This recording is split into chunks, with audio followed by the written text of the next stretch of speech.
Like, apparently the news is breaking that Epstein has supposedly slept with Melania and blah blah blah. But you know, No shit. are They you probably traded their women all the time. right? Are you really Why gonna is that fall for this? surprising? Well, this is the rumor is it was like a year before Epstein introduced them to each other. So what does it matter? That's my point. They were consenting adults. Melania was a No, consenting adult. she wasn't an adult. Yes, she was. She was 28 when she met Trump. So it was 27. So that story that when she was 15, Well, that I just mean, no, disappeared? yeah. I'm saying as far as the official sort of narrative goes, what's up, Matt? That that he was introduced to her when she was 28. Now, did he pick her out when she was 14 and whatnot? Who knows? I don't think the Melania narrative that we get is an accurate one at all. I don't think the story of her being this quiet girl who stayed home, and that's why nobody has any stories of Melania when she was a kid, and nobody remembers going to school with her and stuff like that because she was just They're that afraid of quiet her. kid. She's No, clearly a it's dangerous because no, person. it's because her narrative isn't true. It's just not a true narrative. Melania is the power behind the throne, you guys. You guys are just, you've been fooled. Melania is the Israeli agent. She is the high ranking Ukrainian, Yugoslavian, blah, blah, whatever you want to call it. She is the power. And the best example I can show you, I mean, just the common sense aspect of, did you see what Melania looked like when she was 28 years old? Like, you can hate the broad all you want, but she was fucking smoking hot. And everybody knows it because she posed naked a bunch of times when Trump ran for office the first time, 2000. But she was smoking hot. She has there's no reason why she would be with Donald Trump, especially 1998 Donald Trump. Yeah, he was rich, but there were, she was so hot, she was the type that could be like, I want to date the prince of this, or she could have gotten one of those and it been an attractive younger man. Why she would have ever been with Trump is just, it doesn't make any sense. And you're not going to find any, like, you're not going to find any evidence of that. You're not going to find any video of them dancing together lovingly, or holding hands walking somewhere where they don't know that somebody's seeing them, and they're kissing, or you've never seen anything like that. As much shit as people want to talk about the Obamas, they clearly dig each other. They have a good relationship like that. But Melania, her whole association with Trump is just so manufactured. And She's been caught on video gagging after he's touched her or pulled her hand away when he's tried to reach for it right, so many times. right, and she's the first lady. You know, whatever tiff they may be having behind the scenes, you have a responsibility, especially since, according to the narrative, she's the reason why he ran for president. She's the one that constantly pushed him to do it. She was this, I guess, genius political strategist and campaign strategist. And, that's what the narrative tells you. And then there's this one point where the grab him by the pussy thing comes out, right? And the report is that once it came out, he got back to wherever they were, and she was waiting. And he walked up to her and she said, "You better not have screwed this up for us, or you better not have messed up our chances," or something like that. She said, she referred to it as us, our, and then she walked away from him and he was like, "Sorry." And she walked away pissed. She's not, she has no physical interest in this man. They don't even live in the same house. They haven't the whole time he's been president. Yeah, you Trump supporters, anytime you guys want to admit you're a pedophile, I'm all for it. The Trump stuff, the MAGA stuff, all that stuff, that's you admitting you're a pedophile, and I get it. You're disgusting. You want everybody to fucking know it, but you're cowards, so you're not going to say it. But we know that you guys are are pedophiles. That's beyond the point here. I think what's about to happen either in Israel or even here with all of this National Guard mobilization and whatnot. But I find out that Melania slept with Trump, or Melania slept with Epstein, and I'm just like, yeah, whatever. You know, like my wife said, those guys have crazy sex parties. There's nothing like weird about that. I'm sure Trump fucked Ghislaine, which is something that probably should be getting talked about. But of course, Ghislaine says, you know, I don't remember very much. I met him a few times, and you know, it's just the whole narrative is such bullshit, and they're clearly lying to us, and they're clearly using it to their advantage. And the reality is, if everybody that's talking about this Epstein bullshit, if all this effort, if Epstein wasn't there, if there wasn't this tremendous Epstein distraction, we would all be furious about this Gaza situation. But this is giving us something else to focus on. And this is juicy. You know, we like juicy, right? Oh, that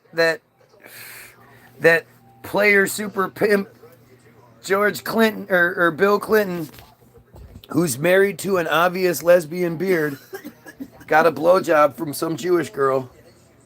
What a surprise. You know, it's funny too. The whole stuck the cigar in her pussy story sure did go away, didn't it? I never heard that. Yeah, no, pussy flavored cigars. Yeah. I wouldn't be surprised if Epstein is still alive. As stupid as that sounds, that's not stupid at all. That's what makes sense.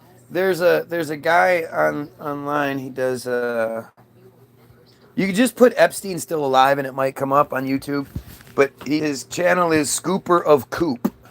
Scooper of Coop, and his last video was about Las Vegas. But his video before that was exactly about Epstein still being alive. And I don't know if you might be new to my feed or whatever, but I've literally been saying all of this for you know, a decade at least. The Trump, the Epstein, all that stuff. I've been saying Epstein's been alive the whole time. I never believed Epstein was dead, not once. The thing is, I guess I just have a good memory, and you maybe you just don't remember this. But photos were taken of the Epstein body. They were kind of far away. We're not really sure how that person got access to. Like, Coop really breaks it down amazingly well how unlikely, and it just the whole Epstein die. So, you know, this guy on suicide watch and this tremendous asset. The whole narrative of him even having the opportunity to kill himself is just, it's impossibly stupid, right? But the photos that magically were taken, they show a different person. The thing is, our ears are like our fingerprints, and everybody has a unique ear. And our noses too, to some degree, but our ears especially. And there's one photo from the side of the Epstein body that, when shown a side clip of Epstein alive, the ears just don't match. You know? The ears don't, the ear fingerprint, the ear print doesn't match. It's a completely different ear. And the nose has a slightly different hook to it. It's clearly not him.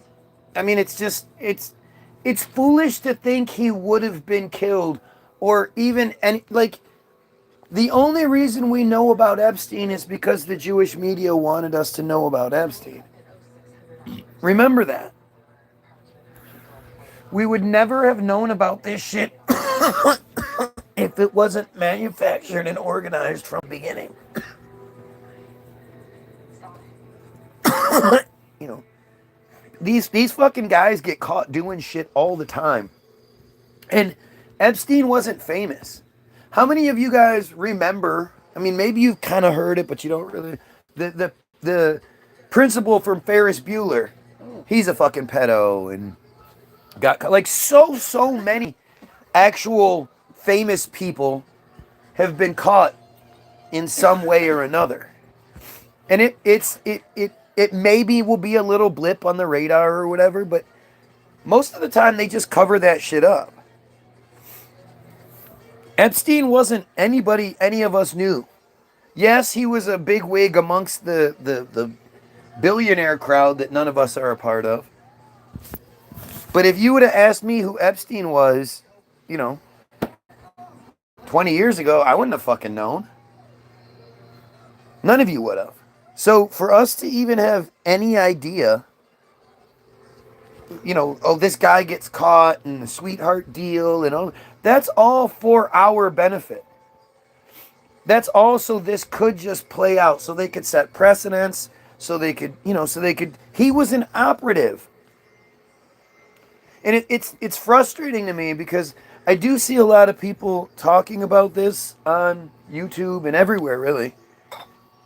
But everybody leaves out the most important bits, or they just sort of they skim over it. They might talk about it. Cooper actually talked, I got to give him the credit. Coop actually talked in detail about a lot of it, but still, skipped over it because it's not as I don't know. I don't even know because to me I try to think about like what it is that is it not juicy enough? Is it not shiny enough? But the Robert Maxwell story is absolutely as juicy and as shiny and as pay attention to me as you can get. So for most of you to not even know who that man was, or maybe you know of the Ghislaine connection, you know of him because of the Ghislaine connection. But we like to call her Jizzy for short. But she has a lot of experience with Jizzy. She's an attractive woman. I think she was attractive, especially younger. I mean, she's old now, but she was as a young woman. She was attractive. She had big tits too for such a small chick. But Robert Maxwell isn't dead either, or maybe he's dead now. Yeah, for sure. But he didn't die either.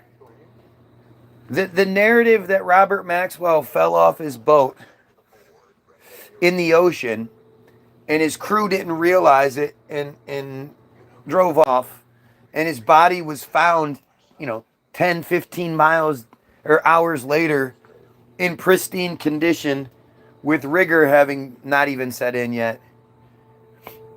You don't fall overboard in the ocean and your body washes up on shore like that. We're talking like the warm water, shark infested waters. Like that body falls in the ocean and it's gone. It's not washing up, somewhere 50, I don't remember 50 miles down the shore. So it's bullshit. It's just a bullshit narrative.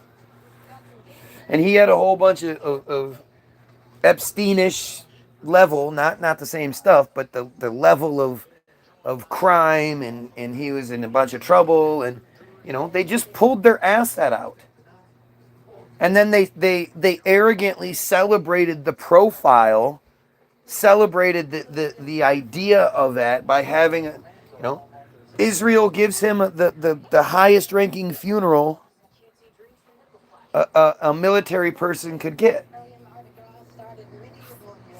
It would be like Israel having given Epstein a full high-ranking military funeral where, prime ministers and military generals and all that were there. People would have their suspicions. Fun thing is, Epstein did have a funeral, was supposedly cremated, and put into an unmarked mausoleum next to his parents or some shit.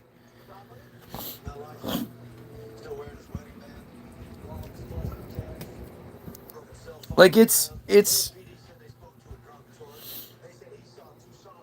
Is everyone enjoying the movie? Basically it, man. That's basically what we're seeing. It's supposed to be this movie that we watch instead of looking at the reality. The reality is Israel is causing incredible genocide. Not to mention, so everybody is talking about this. Um, what's his name? Androvich or whatever, Anderson, whatever his name is. The Israeli operative who was caught in the pedophile sting in Vegas, who then saw an ex-Israeli operative judge who let them go, and they flew back to Israel. They had a full-on catch, evidence. You know, this is anybody else gets caught in this exact situation, they're not bonding out. They're going to jail. They're, blah blah blah blah blah. This guy bonds out and is allowed to leave. Goes back to Israel, where Netanyahu comes out and says, "Yeah, no, he wasn't arrested. No, nothing happened. It's no big deal. Nothing to see here. Nothing to see here. Just go. Shut up, Goyam. Shut the fuck up. Here, let's Operation Epstein. Pull it back on. Say Ghislaine slept with Epstein. Okay? Boom. Epstein is the gift that keeps on giving. This dude has supposedly been dead for 6 years.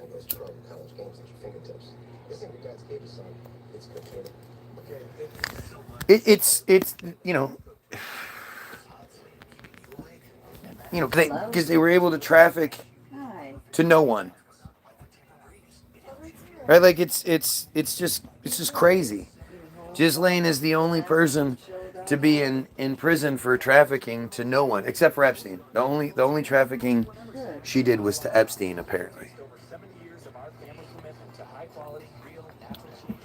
There's that picture of Bill Clinton and 3 other guys, can't remember who they are, sorry, high-ranking guys, all sitting in the fucking water at Epstein's, like, yeah, hey, you guys, let's... Me and my friends would never do that. We don't do that kind of shit. Letting out in the water with our arms wrapped around each other and shit. The teachers need to be able to identify who the students are. But there's a video, a drone video that exists online. It's there, and it's somebody managed to fly a drone over Epstein Island, Little St. James, not Big St. James.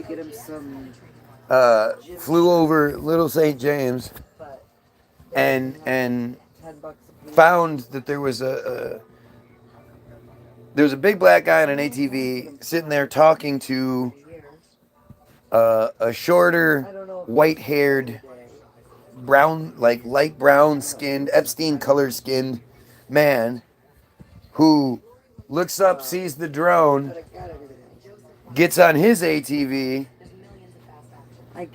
drives, or whatever vehicle it is, drives, it's like speeds away into a garage never to be seen again. But he's Epstein. It's Epstein. Somebody caught Epstein on camera. At the very least, somebody caught something that an investigation should be opened up into to prove or disprove who the fuck that was. Because that looks like Epstein. Because then I don't have to buy Nathan's next year. I only have to buy Nick a higher. This is so this is crazy. That's not so bad. And again, I keep finding myself getting drugged back into it, but I keep allowing myself to get drugged back into it because of the Israel connection. Right? Goes down to the orange clown with the tiny hands who would be king. Yeah, he's a piece of shit. Love the sound of your voice. Well, I'm not going to order those. But he's also nothing. Please understand, people, Trump is nothing. Trump is nothing. You are pro-Zionist, so you're a pedophile a genocidal pedophile then, right? You're a Matitza Bapé supporter. You know what I mean? You're a, bottom of darkness, ritual sexual abuse of the children. That's rampant in Israel. It's a huge problem, along with the genocide, right? Trump is God in the flesh. What a dumb thing. No real Jew would ever say anything like that. So now you're just lying. We just know you're a liar. Yeah, well, and I'm gonna do the school supply shopping later this week as soon as this check gets here. And then, Satan in the flesh. Yeah, Satan's what I stupid. usually Satan, do is another I one. go Just, to it's all part of their dollar creation. store over here, but Once you understand that get away with $2. they give us a bunch of characters, You have to look whether like one has a lot of it's kids the right real now. life characters like the Epsteins and the Trump, or it's the spiritual characters like the God and the Satan and the Jesus and shit. Years These ago. are all So I given go to there us first, to get distract what I us. can from there, but they don't Which have is to crazy go because to it's Walmart like, and get the rest. it's also at the same level as like, I don't again, know because I've never done the high school shopping. all it takes is like You just know a what I mean? So tiny, it'll tiny bit probably, of yeah, I'll let you know. I'm gonna go, scrutiny. you know, if his check comes through. You know, the questioning things just a little bit, because I never hear from any Christians who can explain to me why they're cool with being second class. Why are you not even your own Christian God's favorite chosen people? No, I don't want you to beat Like yourself there's up a right now. it's all right there. What is a Zionist exactly? The actual definition. Well, I can't give you the actual definition Right, at this because you're exact adding moment. to it with Give me a minute. restrictions and yeah. A Zionist is a distraction again. I know I sound like a broken record, but Zionism is the distraction. Zionism is the thing that And then, you're sort of allowed to oppose. You know, it's the extreme version of Judaism. physical, You know, it's like Sharia law, but for Judaism. yep, and then But it's also like, he has an orientation on what's up, Billy? 28. It's Go back to the school, and that's where they it's actually just it's one of these things where they tell you like this is okay, like free Palestine. Free Palestine is the thing you're allowed to give say. an idea of what they have to do. I don't support Zionism is the thing you're allowed to say, because in reality you shouldn't. It's obvious, like it's their supremacy, and for anybody that to support somebody else being supreme, you'd be a stupid ass, right? So they understand that you're unlikely to support Zionism, Okay, and stable and everything. but it's you know, Right. it's the cover. It's so people go, oh, you're confused. take the Shut up! God damn it! It's the thing you're allowed to talk about. You're allowed to say that. Because you know you can't say, oh, I oppose the J cult.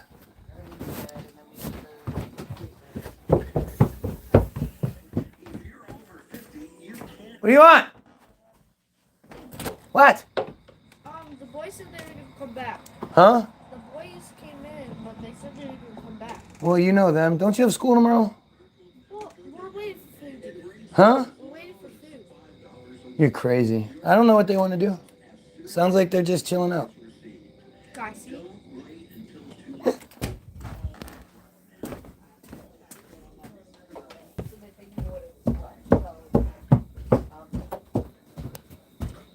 You know, there's so much going on right now.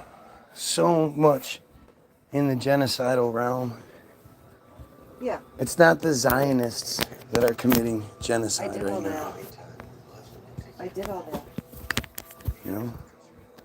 It's not the Zionists that are raping children left and right. When I was over And- there, and, yeah, no, when I was You know, over all there with through Alex, Hollywood. we added those And all through, you know, the crazy part is like that I had to do. So I did. I'm trying to protect them. Like 82. I don't think they should be allowed to perform the Matitza Bepa and Bape and It was about 100 and bucks. the ritual child sexual abuse. I don't think they should be able to do that to their own kids. That's all. Forgot. Who's standing up for their own children? Um, nice. Like, this is a huge fucking I did issue. personal notes in every single person's thing. And of course, if All your brothers. Everybody that I could remember came. Fuck, I forgot what I They was saying. didn't sign the There's rest. so much going on right now. Too many conversations. It's nuts. It's just nuts. Nope, I did all that. And this is what we're being distracted Still from. working on the headstone. They're the starvation tactics, the rape tactics, the murder. Yeah, that's what I was talking about. The fact that they what they do to their own. Imagine what they if they can do that to their own children. What can they do to us? What can they do to the cattle? Yeah, The people here to serve them. working on that. I'm working on Dave. Guys, wake the fuck up. The guy's name is Dave. I'm working on him and thinking that. We're being distracted. We're being attacked from every level. We're being, every direction. They know exactly what they're doing. All right. We want to think we had them scared because, this, that, and the other. But the reality is, nobody is talking about the Israel connection with Epstein.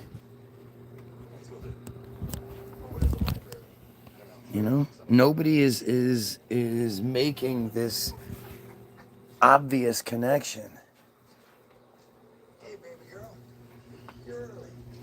These are agents.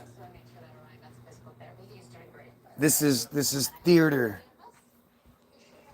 This is there to keep you,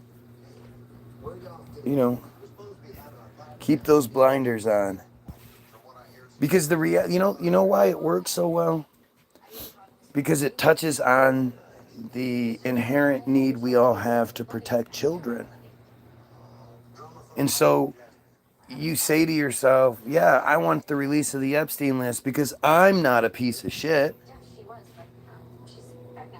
I feel good because I can say, look, I'm not a piece of shit. I want the Epstein list released. It's this thing that plays on your arrogance and your self-worth and your good heart and all that. When the reality is all those same things should exist in a different direction, but because you're not, you're given this really juicy, the Gaza story, though it does involve a lot of rape, doesn't have the sex, the rich, the lifestyle, the glitz and glamour, the jealous. Nobody's jealous of Gaza. Everybody thinks Gaza was a fucking desert town before October 7th. Well, they're wrong, but that's what they think. If you look at the before and after pictures of Gaza, it's just horrendous. It's horrendous what's been done. Old world structures seemingly destroyed along with everything else. It really just, it's not the reality I thought I was in. I did know that I was in this Jewish controlled reality where, I knew that as it was, I mean, it's as obvious as it gets. That's why Kennedy, blah, blah, all of it. It's all obvious. But I never thought that they would be, they would be so brazen as to, commit this genocide so openly, so freely. Videos of not just children starving, but then on the other side, you'll have videos of settlers.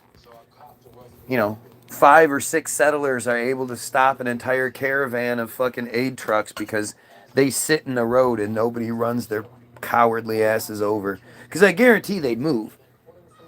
If you actually came at them, they wouldn't sit there. They're not tough. They'd move. But it's like it doesn't even take much effort. The reason what's stopping the people from eating, the children from eating, is a bunch of goofy ass inbred settlers sitting in the road. And of course, nobody's gonna fucking touch them. Nobody's gonna remove them. Nobody's gonna do anything because they're terrified they're gonna get shot by the IDF, who's either there or they're watching with snipers. And they might let you know by firing a bullet, hitting something, and you're like, what the fuck? And you just, It's outrageous what's happening, and we all need to like embrace our power. We need to stop allowing ourselves to be like, we're censoring ourselves. We're witnessing an atrocity unlike anything we've ever experienced or seen before, and we're like guilted into not talking about it, which upsets us. On the inside, you feel bad. You should be saying something about this. You shouldn't be supporting it, and damn sure shouldn't be paying for it.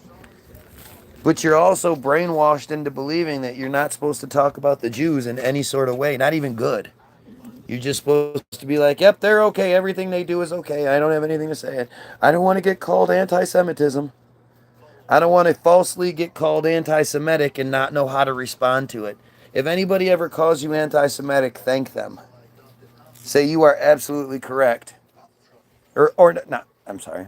If anybody calls you anti-Semitic, fucking get mad. Because that's calling you racist. And you need to correct them. And you need to say, no, no, no, I absolutely support the Palestinian people.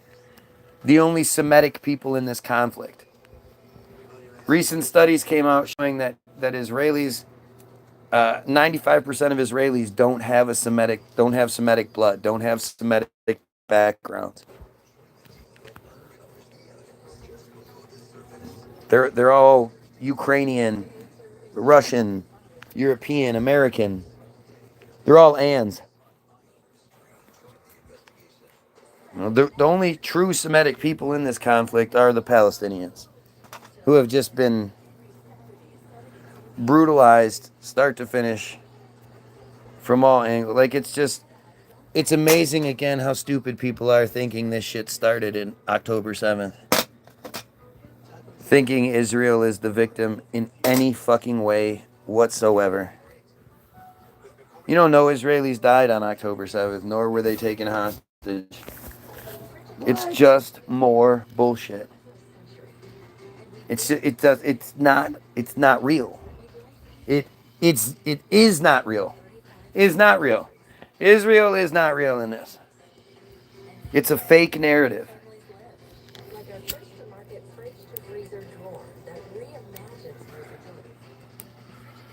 And you have to ask yourself, why do you believe it? What have you been shown or given or, past, present, future to make you even begin to trust this motherfucking piece of shit narrative you're given? Do you not understand who we're dealing with? How they think about us? Their capability, their willingness, their enjoyment they get from lying to us?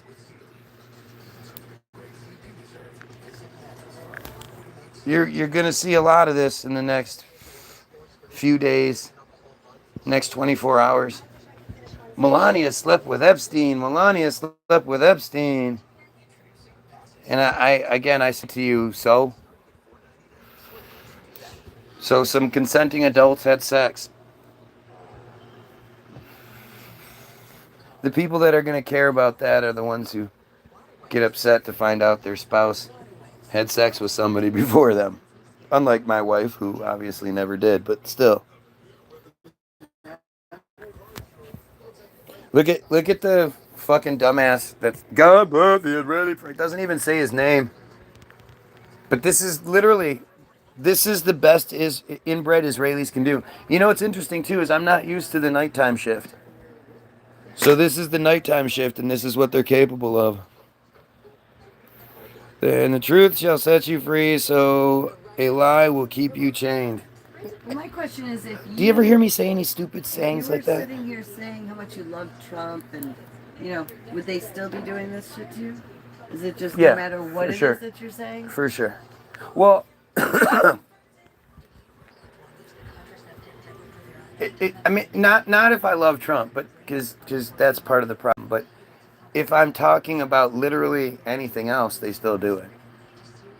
Not only do they do it, they act like I could be looking up any random thing that sort of pops in my head, like submarines.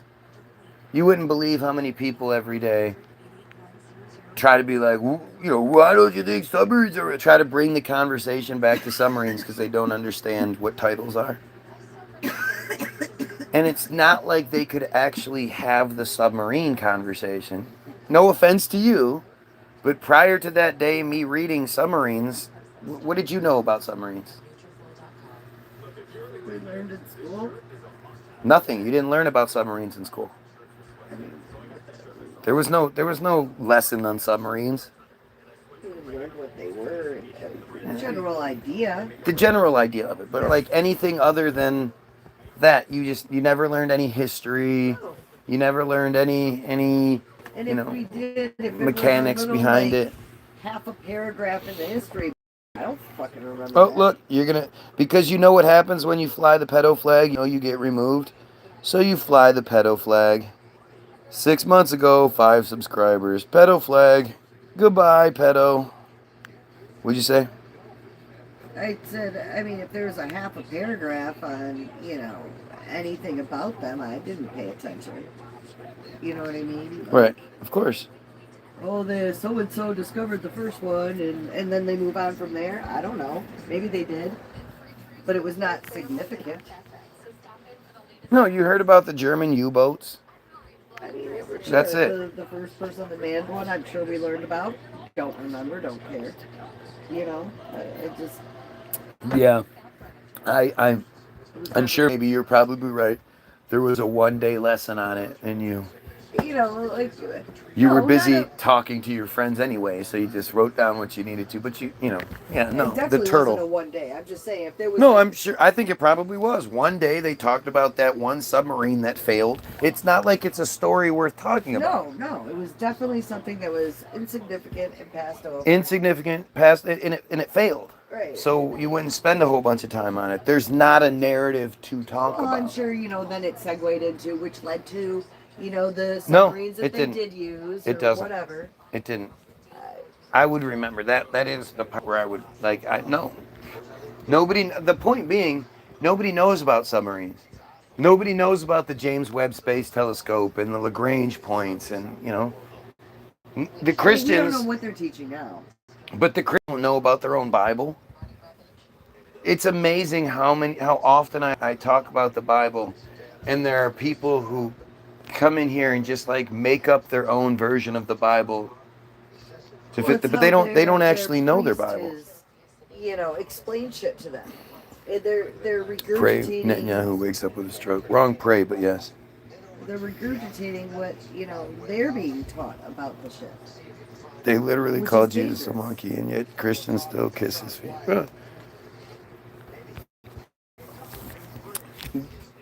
They hate us. That's, I mean, just watch the video. Where in the world is Osama bin Laden? Morgan Spurlock, the Super Size Me guy. His next big movie after that was Where in the World is Osama bin Laden? And he went all over the Middle East, talking to different, sometimes, he would go to a place and he would talk to the people on the street. He would talk to the officials, and he was welcomed everywhere he went. And it was, we love America. They would say all kinds of stuff, and and they would talk about how they all hated bin Laden, and nobody was happy about 9/11 and all these things. And then he gets to Israel. And he talks to this Jewish woman who proceeds to tell him that everything's okay because this land was promised to the Jewish people by God thousands of years ago. So he talks to a settler woman. You know what? He probably talks to... Now that I think about it, he probably talks to that one fucking broad, that horrible, horrible woman. I forget her name, but she's the most famous settler there is, and she's just a piece of shit. That's probably who he talked to. And then he's standing outside one of the settlements when some tanks roll by, and they fire like a shot, like in his general direction, and he's like, we got to get the fuck out of here. So then they go into small Hasidic town, and he attempts to talk to somebody. Hey, is there any? Can we talk about what's going on here? It's lies, lies, all lies. And he walks away. This weird Jewish guy, engages him, says it's all lies, it's just make believe, and then walks away real quick. And then within a few minutes, a mob has surrounded him. Go home, go home. And they're yelling, and somebody tries to dump water on him from up on the second story, and like he's basically attacked. And like You just made all kinds of destruction. and he for the first time in the entire video,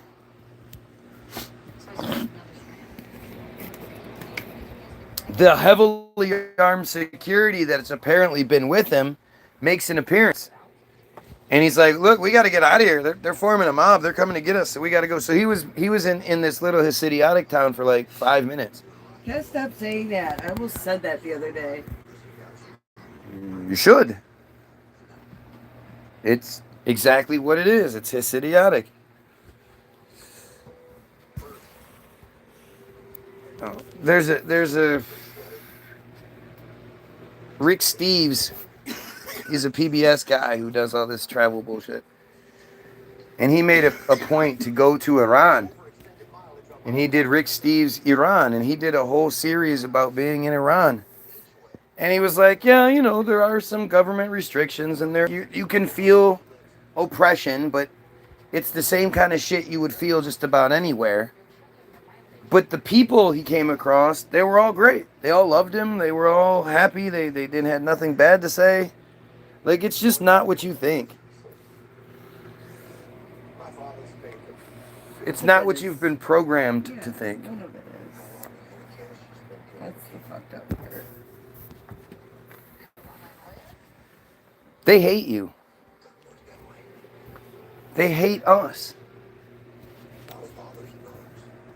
Look what they're doing to the children, man. There's probably the most famous catch on To Catch a Predator. If you just go look at To Catch a Predator, look at how many jays are caught in the sting. Out of the people that you see, look how many jays get caught. They make up 2, maybe 3% of the U.S. population, 0.183% of the world's population. It's either, most of the time you see 2, sometimes you see 3% of the U.S. population. They definitely weren't 2 to 3% of the people caught in the sting. They were probably caught half the time, at least. And the most famous one is Jeff Sokol, the guy who literally ate pizza while talking to Chris Hansen. No remorse. None. He thought he was going to get out of it. Yeah. Right. The fact that you're not holding back puke in that situation. And granted, it wasn't nearly as famous at the time, so he might not have known what he was in. But still, to know that you're doing this thing and some guy shows up and he's questioning you and, you're in a bad spot. You would think. But Jeff Sokol is... Obviously, Jeffrey Sokol is a Jew. And it's mentioned in the episode, but it's brushed over, right?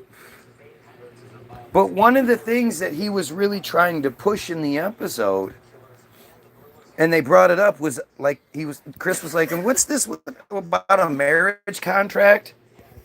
And Jeff's like, oh no, it's just nothing. It's just nothing. And it just sort of goes away. But that's a huge, huge piece that just gets overlooked. Because it's not necessarily a marriage contract nearly as much as it's a dowry certificate. He was trying, in their shit, we've all heard that the Talmud says they can rape children as long as the girl is 3 years and 1 day old, right? Oh, so this guy was Iraqi? No, he was Israeli. Oh, he was. Yeah, he was a Jew. So That's he what was happens when she's there- not paying He attention. was there to buy the little girl. No, he was there to, just hang out and watch, whatever. Just hang out and watch movies or. Yeah. But he was sort of openly grooming this 13-year-old, and he was like, he was trying to suggest that the mother, and he's like 30 something, the mother should, that he's gonna marry her, and that as long he was dealing with some old school J shit. They just brushed over it, but it was, the Talmud says it's not necessarily that they can just rape a child. What it is that if they decide to rape a child, that 3-year-old now belongs to the man who raped her.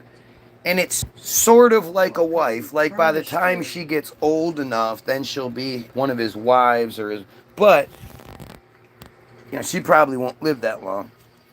But it's the Talmud says he's required to pay the full dowry to the parents. That's what it's all about. If a Gentile does it, obviously they should be put to death. But if they do it, then they're required to pay the full dowry to the family. Yeah. Oh, it's just horrible. It really is the most horrible shit you can think of. And it explains fucking everything. Because you ask yourself, like, who are the people? Have you seen Israel? Have you seen the Israelis? Have you heard them talk about any of this stuff with Palestine and the videos of them talking? There are plenty of videos where they talk about, I can't sleep at night if I don't hear bombs, and I'm so happy. The only thing that makes me upset is that they're not doing enough, and just endless videos like this. Endless videos where they're putting on makeup and putting on unibrows and pretending they're crying and praying and shit and laughing about it.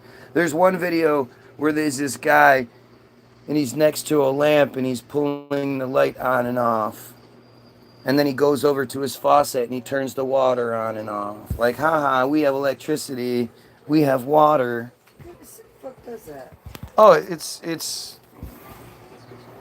them. Them, the kind of sick fuck that thinks, like, okay, so look at it like this. How many people have you ever known that liked cows? They got a cow print on their car. They got cow prints on this. Yes, lots of people. Exactly. We look at these life forms like they're commodities. We eat their bodies. We use their bones for products. We wear their skin proudly. Look at my leather belt. Look at my leather pant, my jacket, We look at cows the exact same way. They're fucking cows. Like, yeah, we make fun. Look at this stupid moo. Look at the stupid cow. We have no problem making fun of stupid cows. You don't make fun of cows. That's how it works. They're sweet, they're loving. Yeah, who gives a shit?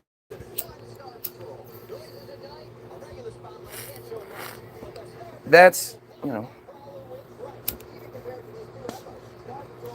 it's hard for you to understand because you don't see anyone else like that. You can't possibly, like, if you came home from work, it was raining outside, the neighbor across the street that you don't get along with at all, you guys have had it out before, blah, blah, blah. You see their 8-year-old, you see their 8-year-old kid is on the porch banging, there's no lights on in the house and there's no cars. Are you going to be like, oh, well, I fucking hate that guy, so fuck that kid? No. You're going to say, dude, you need to kind of sit on the porch. You want to come get out of the rain? Like, you want to call your dad? You're going to offer to help. Because that's who we are. When they showed us Vietnam footage every night on the news, like, look what we're doing. Look it. We weren't like, yay, go America. We were like, oh my God, what are you doing? Stop it. You have to stop killing those people. Stop it. You know, the Time That magazine kind of backfired, didn't it? Oh yeah, because they didn't realize that we aren't like them. They are like that. You know, there was an interview with an Israeli during this period where they were saying that Hamas or whatever, they were sending balloons over the wall. Nobody says, wait, wall? They were sending balloons over the wall with incendiary devices on them. And those devices would then come down and they would catch vacant lots on fire. Clear cut all the, you know, the vegetation and shit that they wanted removed out that they were, yeah. Well, they would catch those vacant lots on fire as an attack on Israel. You know, they would send incendiary devices over the fucking wall. And when they interviewed one of these random Israelis about it, he was like, yeah, fucking monsters. I say, for every balloon that comes over that wall, we take out one of their buildings. Women, children, everything. We take it out. You know. Wow. Right. That's quite a response. I mean, let's just say October 7th was real. And it wasn't a thing where no Israelis died and no Israelis were taken hostage like it really is. A false flag, right? But let's just say it was real. And it was true that 1,129 people in Israel, because that's how they always report it. They never report it as Israelis. It's always people in Israel, which is not how they refer to themselves. But let's just say that 1,129 Israelis died in that attack. Is 400,000 people a reasonable response to it? Is leveling the entire, you know, the entire area, attacking schools and hospitals, like let's just say there actually were Hamas leaders hiding under a school.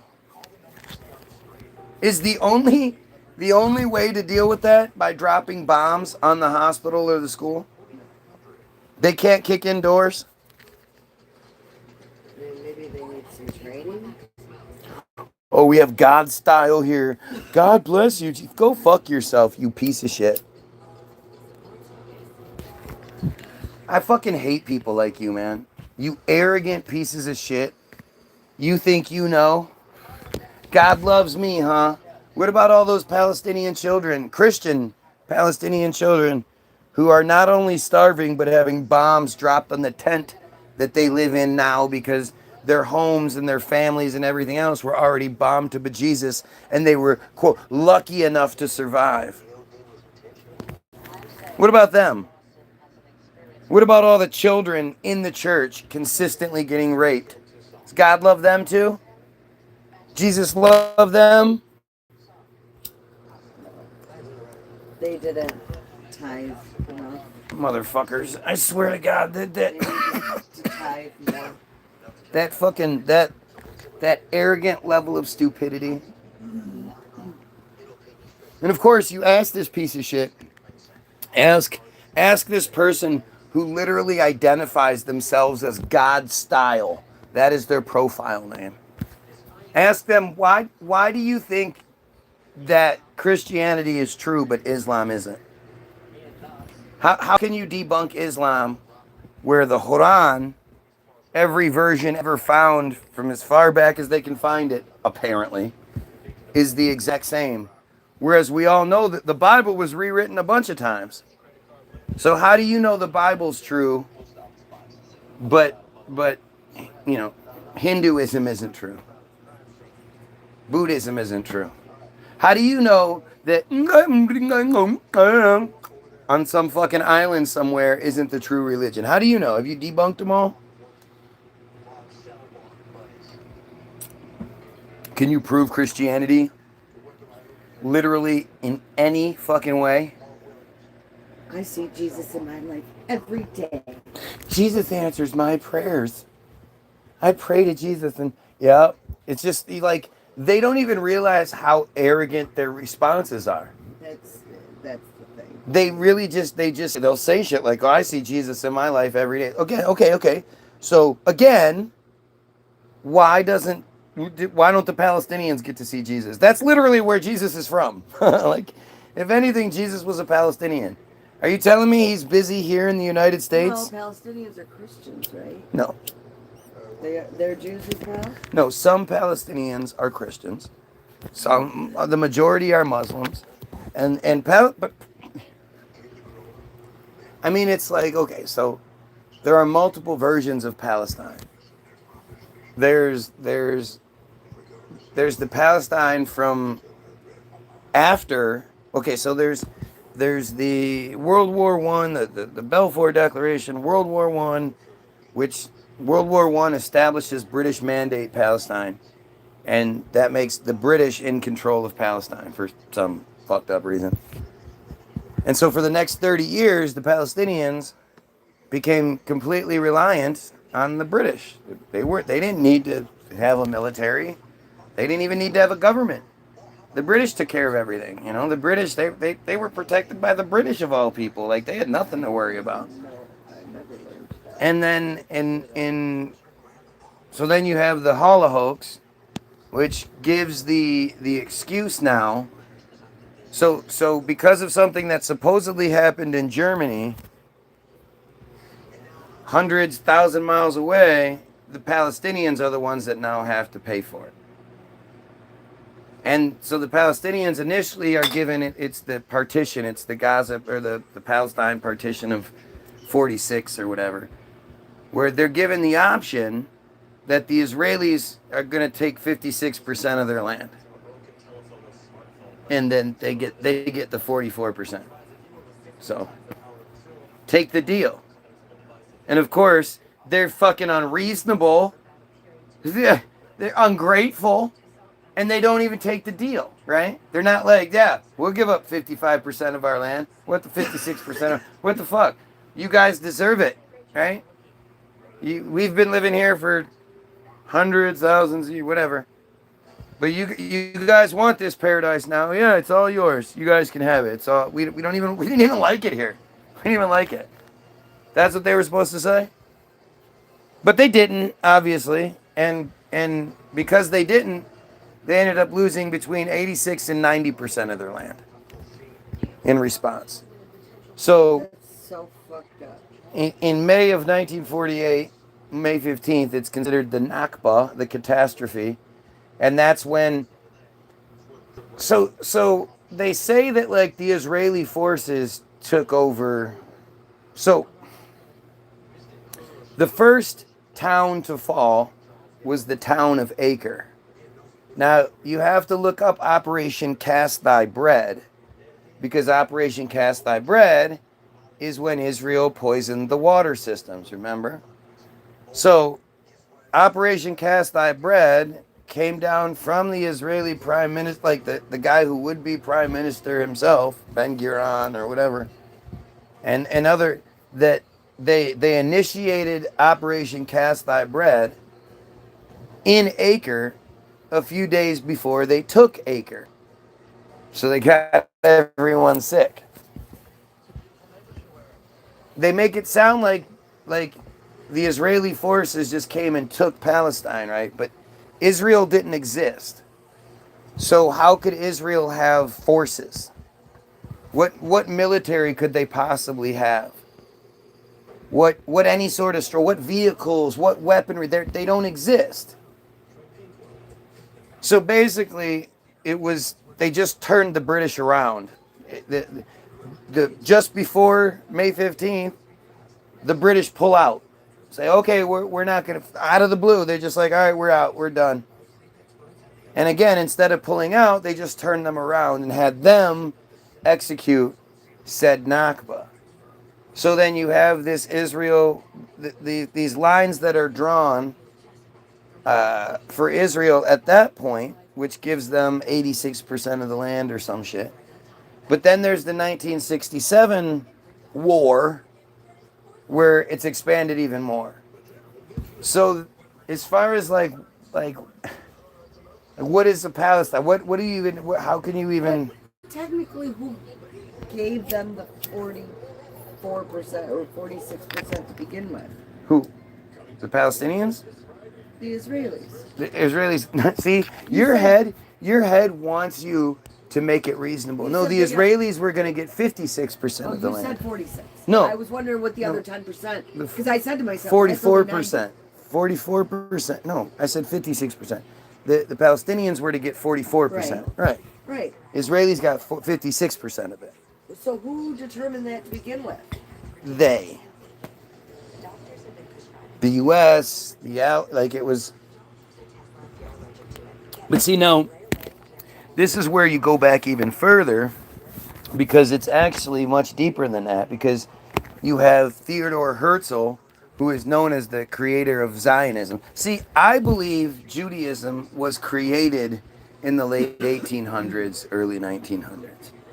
That's why Eliezer Ben Yehuda is credited with being the man who revived the Hebrew language in like 1899, 1900, and his son became the first native speaker of Hebrew in the world. How does Hebrew just disappear?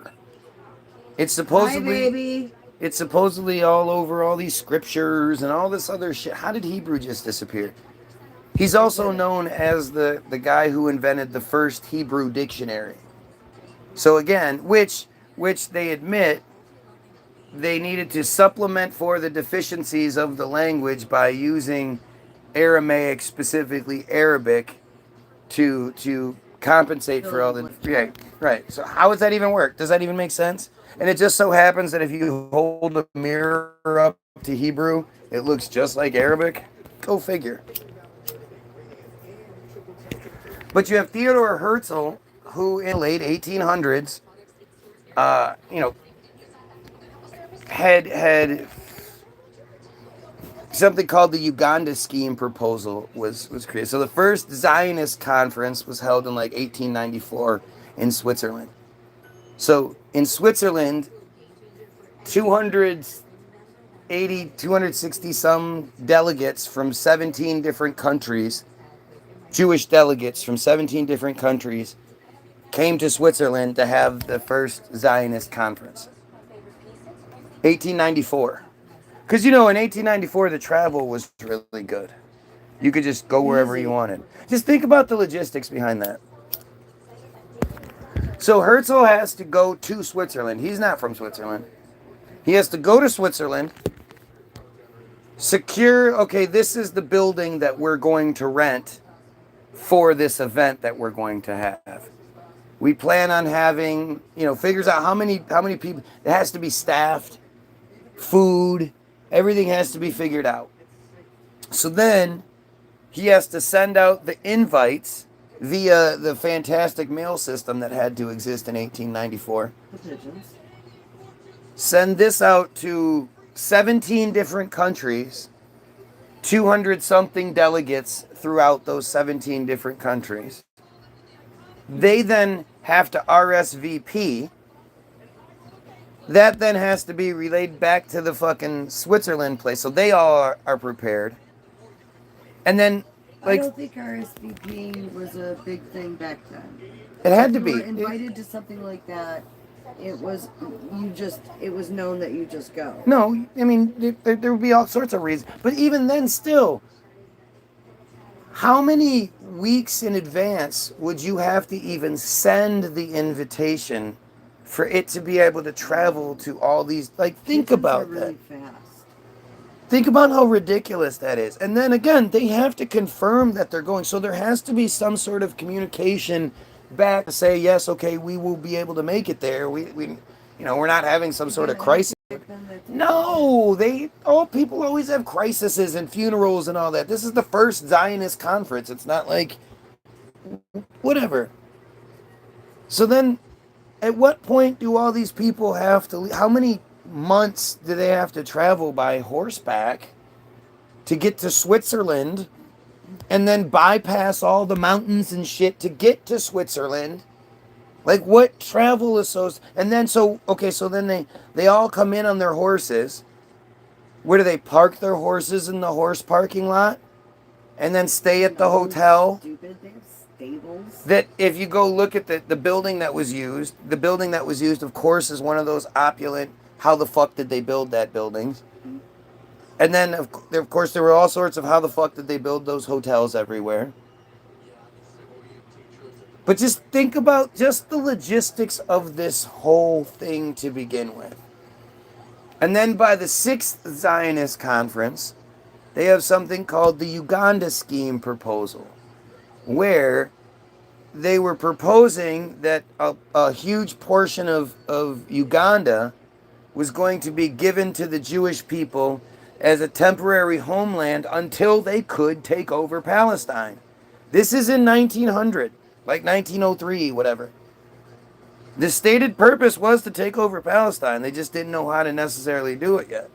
So they were going to give a huge portion of Uganda to the Jewish people. The thing is, one of the reasons why it works so well is because the Palestinians and the Jews look alike. You know, the Israelis, well, the Palestinians and the Israelis look alike. Imagine if, especially at this time in history, the Jewish people decide to go to a country in Africa and slave a large portion of the population as their Goyim slaves, who are a bunch of black people. That just wouldn't work. Right. So the only reason that it didn't go through is because it would have required a lot of farming. You know, Uganda was so far out, it wasn't like this was a place that was going to be easily supplied with all of the trappings of life. They would actually have to work. They would actually have to farm. They would actually have to build. And they were like, yeah, we're not going to do all that. Right. So that's why the Uganda scheme proposal failed. But it was a serious thing that was being talked about. The UK government was facilitating it. They were the ones presenting it. It was the Jews the UK was the one that was like, okay, we're going to do this. And the Jews were like, nah, we don't want it. You could give us Uganda, but we don't really want it. Go ahead and keep that. I'm good off all that, little bro. As my son would say. And how many of you heard about that growing up? I know we talk about the submarine thing.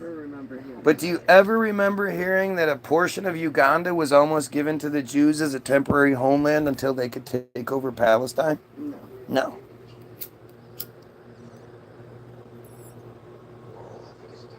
You know, so much of it comes down to, like, people say, oh, you just hate them. You just hate them. And I think you would too if you knew what I know. And what I know isn't some secret information that you have to be on the dark web and all that. No, I prefer to use Wikipedia for that exact reason. One, it's the perspective that Israel wants us to have, according to Naftali Bennett, Prime Minister. But two, you know, it's something all of you can find. Let's see. A bunch of comments came through. I ignored them. Oh, let's see. Well, there's a lot of comments all of a sudden. The dancing is really exactly. Oh, fuck. I'm exhausted. It's not true, just a fake book. You are correct, Chris Salsa. I have a relationship with Jesus. He touches me. He touched me. Jesus Christ is everywhere, right? He's literally this close, even closer to all those children being raped by clergy as we speak. Sitting there watching as the bombs are dropped on the starving kid, eating his popcorn. Ooh, that one's gonna hurt. Boom, oh, yuck. Oh, look at those body parts. Here, let me check Africa. Yep, everyone still has AIDS. Oh, there's some more kids. They need some AIDS. You know, God loves giving kids AIDS. He was born in Bethlehem, says some dumbass. Good evening, mate. Hope you're well. Open-minded. Ditto. H&R. So somebody that literally is going by the Pope is saying things like, I saw this guy crying at H&R Block the other day. Full-blown sobbing. You must be Big Brother today. I never seen it. No, it's because of the new narrative that just came out. The main characters in the Bible who came from there, what ethnicity were them? Yes, everyone in the Bible is Jewish. The narrative is completely Jewish. It's so ridiculous that Christians don't understand this. They literally mention the Gentiles several times as like a separate group, like those Gentiles. As if they are bad. Who do you think the Gentiles are? You jackasses. Not them. Right. Like you guys all will say it. Jesus was a Jew. And in the Bible, if you're not chosen, then you're a slave. It's one or the other. Yeah. It's just so ridiculous that you guys think that the Bible is some sort of Christian fairy tale, like it, or Christian blueprint or something. That's God's word. Jesus got The Bible killed is God's because word. He was the Jew that was like, no, we're not just special. Everybody's special, according to the story. Right. Jesus was like me. You know, like Jesus was calling out the other Jews. Yes. It's pretty crazy that people aren't putting two and two together and looking at the straight out message, in your face message that's there. But it can't. They killed their own person for him saying, we're not special, we're all God's children. And they crucified him for that and killed him. Made an example, put him public. Sort of, yeah. But they in the Bible are like, they're the opposition. They're the children of Abraham. Like there's this opposition factor there as far as Jesus goes. Like there's definitely something different between Genesis and then the Jesus narrative.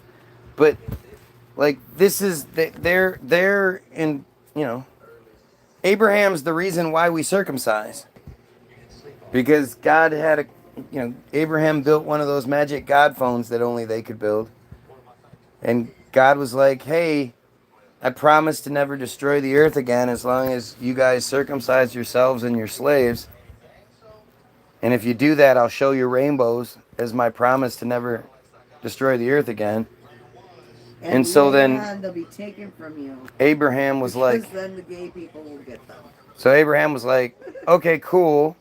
Circumcised himself, then went up to his 90 some slaves and was like, hey, I gotta circumcise all of you.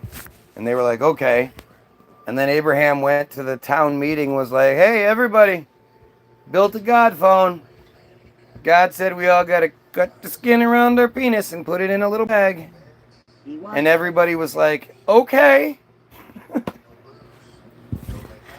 I mean, you promised. You did build the God phone, right? Okay, no, he's built God phones before. Remember when he showed up out of nowhere and told us that all of this and that all of it's his and that we're all his slaves? Remember that? Remember? And he was right. I mean, we gave that to him, so it's fucking insane, man. I would have tuned in sooner, but I was already watching Doug and Stacy's live stream first. They touched upon so many conspiracy subjects. It was amazing. Yeah, a lot of those conspiracy subjects are exactly that. They're the distraction. The reality is, no matter what the conspiracy is, if you... the thing about most conspiracies is it's like a two-part thing, right? The first battle is getting you to accept that there's the conspiracy, getting somebody else to accept that there's the conspiracy, right? Once you can get them to accept that there's the conspiracy, the immediate question everybody will always have is, okay, so this is happening, but who's doing it? So you immediately have to reset and start back over with the who. And the who is always the same. It doesn't matter what the conspiracy is. Across the board, it's the same who. So instead of starting with the conspiracies and working backwards, why don't we start with the who and work forward? All these conspiracies are tentacles of the same monster, and if we cut off a tentacle, it more than likely will grow back, but if it doesn't, there's still all these other tentacles. We can't, we could either kill the monster by killing the tentacles one by one in this tedious process where we get 5 killed and then the first one grows back and blah blah, like it's this never-ending battle, or we simply kill the head of the monster and all of the tentacles die. And that's my whole point here, is to cut the head off the monster.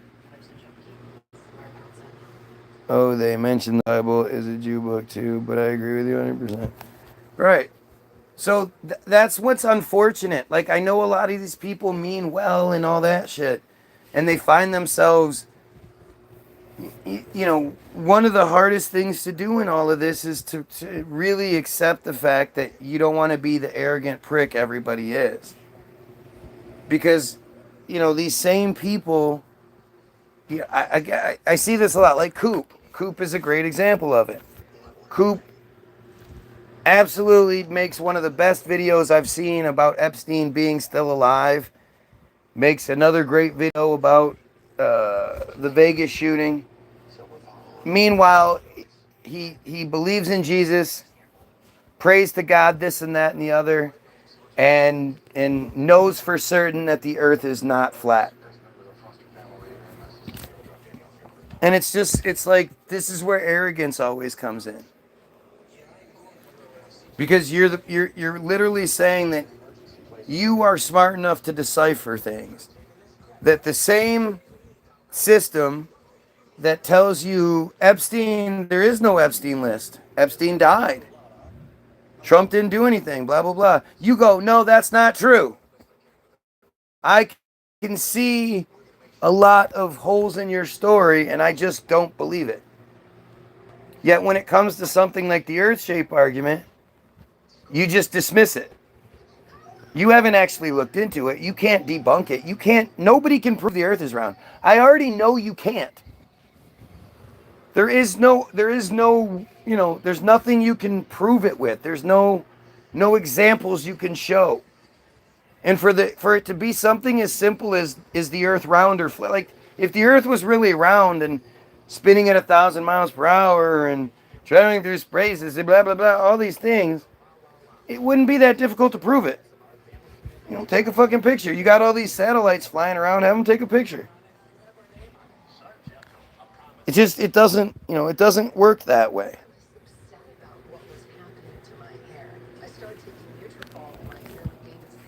So but at the end of the day, the earth-shaped argument is another huge distraction. Because there's nothing we can do about it. Until we overthrow the system that prevents us from being able to explore this argument, it doesn't matter. Until we overthrow the system that created the laws that have to be changed in the first place. Like, why are the United States pedophile laws so lax and all that shit? Why are they like that in the first place? Everybody I ever talk to, if you say, what should we do about pedophiles? They say, kill them. Nobody says we should put them in a fucking special jail cell, special wing of the jail with other pedophiles so they get better at what they do. Where they don't have any access to Gen Pop, so there's no street justice. So they could share stories, get each other's right, stories. and get better at what their craft. Put them in there for 6, 8, 10 months. Then let them out and have them move into my neighborhood. Nobody ever says that. Yeah, nobody ever wants that. Everybody says we should kill them. So why doesn't the system represent that? I mean, it's all right there. It's all there for you to see it. But it's a pyramid scheme. And every single one of these things, just the higher you go, the further you're willing to look. Freemasonry, its origins are in Judaism. Christianity, its origins are in Judaism. Who controls everything and owns everything right now? BlackRock, who's entirely Jewish. Who's committing the genocide? Who gets the money? Who gets this? Who? The First Amendment is under attack. The 5 elements of the First Amendment of the Constitution state free speech, free religion, freedom of press, freedom to assemble, and the freedom to redress your grievances with your government. All 5 things are under attack to benefit the Jews, to benefit Israel. How does that even make sense to you? And of course, everybody here that's like, it's pro-Trump, these are pedophiles. There's no doubt in my mind anymore that these are pedophiles. And I know that might be a harsh statement to say and blah, blah, blah. What it is that you don't understand just how big the pedophile problem is. The amount of pedophiles that have been caught is like 1-2%. You can see it on any of the pedophile hunters. Talk to any of them. Ask any of them to do it behind the scenes. They'll show you that each profile they put up is hit up 1,000 times. Yeah, maybe they meet with one person. Up and down your street. If you go look at the registry online, it looks like a fucking Christmas tree up and down your street. And those are just the people that have been caught.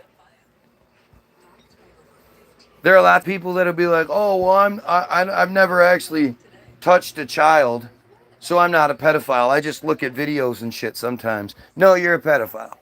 You're just as bad as the people that touch kids. Because you just haven't touched a kid yet. You haven't had the opportunity yet. Your compulsion hasn't gotten the best of you yet. More than likely, it's just opportunity. You're a horrible, horrible, disgusting person. And as far as I'm concerned, you need to die. And you know, you're the only type of person I know that can still support a Trump. Forever it was racist, sexist, homophobic Trump, but you know, we're used to that in our American society. The pedophile thing is the one line that seems to divide everything. And the only people that I can think of that can be like, well, at the very least, he's guilty of covering for pedophiles, covering the network, blah, blah, blah, blah, blah. I'm going to overlook that. Never mind the Katie Johnson stuff. Never mind all these other, you know, the list is insane. I can't even spit out the list, but it's like 92 this, blah, blah, blah, that, da, da, da, da, you know. You can overlook all of this shit. It's because you're like him. Somebody who's not a pedophile has any sort of hint that you're a pedophile, and it's like, oh no, fuck you. I don't need to know that truth. I don't care to find out. If I think you are, you are. And if this was anyone else, like, why is Trump still in office? He should have been removed. The distraction that he is causing should have been removed a long time ago. Until he can prove himself innocent with all of this, he should be removed. How come Trump isn't suing Elon Musk for slander? Super Sue Happy Trump isn't suing the richest man in the fucking world? Or one of the richest men in the world? Do you know how much money he could get off of that? It's slander, right? Elon said that the reason that the Epstein files haven't been released is because Trump's in them. Why hasn't Trump sued Elon? People in positions of power are all working for the same team behind the scenes. Please do your research. Not being rude or anything. It's okay to be rude. It's definitely okay to be rude. Yes, it is. To somebody who is a fucking Trump supporting pedophile, fuck yeah. Yeah, I don't have patience. I've tolerated you being a racist, a homophobic, sexist this entire last fucking 10 plus years. The support for Trump has been exactly that, and it's not a secret. And I've had to tolerate it the whole time. Now that it's associated with pedophilia, there is no tolerance. Fuck you. You're a piece of shit, and I hope you die as well. This is not okay. Again, it's so naive to assume that I'm wrong. Who the fuck do you think is hitting up all of these pedophile hunters? Every single goddamn profile they put up, knowing that there's a good chance that it could be a sup and blah blah blah. Who do you think is hitting up these things? Hundreds and thousands of different men are hitting up these profiles left and right. Roblox is this breeding ground for pedophiles. Who the fuck do you think that is? That's your neighbors. That's the people who haven't been caught yet. And they are fucking everywhere. And those are the people that are, again, they're going to look out for their own kind. They're the ones that are going to see the Trump stuff and be like, it's not that bad. I can overlook that. He still represents this, that, and the other, so. I'm done.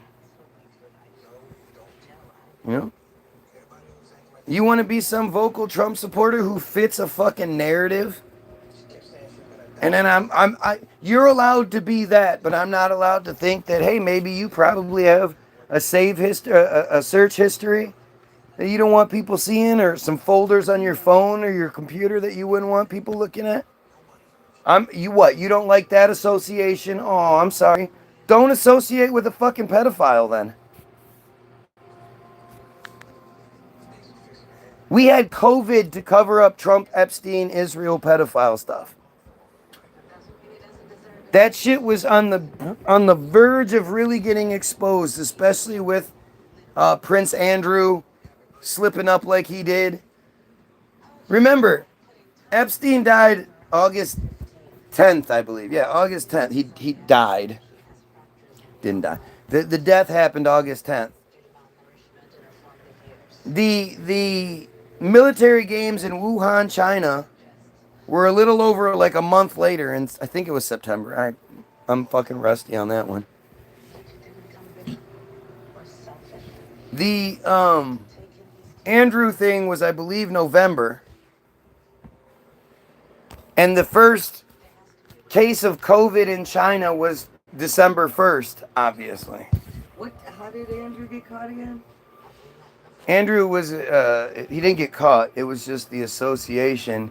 And then he did that interview where he was like, the photograph isn't true because I don't sweat. Well,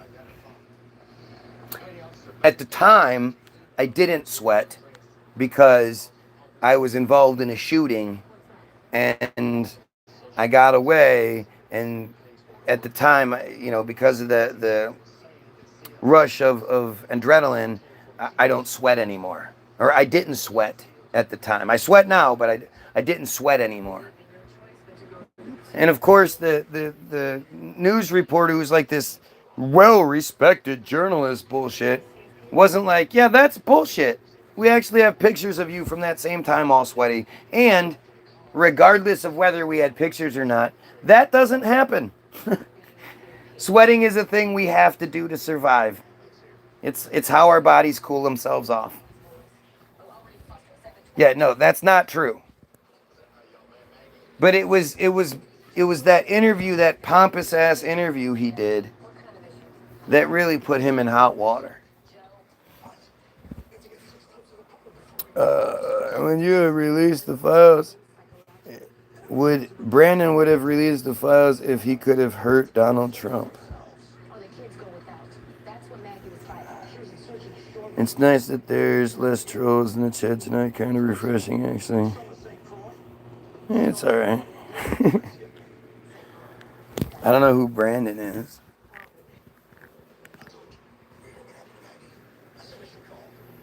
There is no files to be released. This is the thing.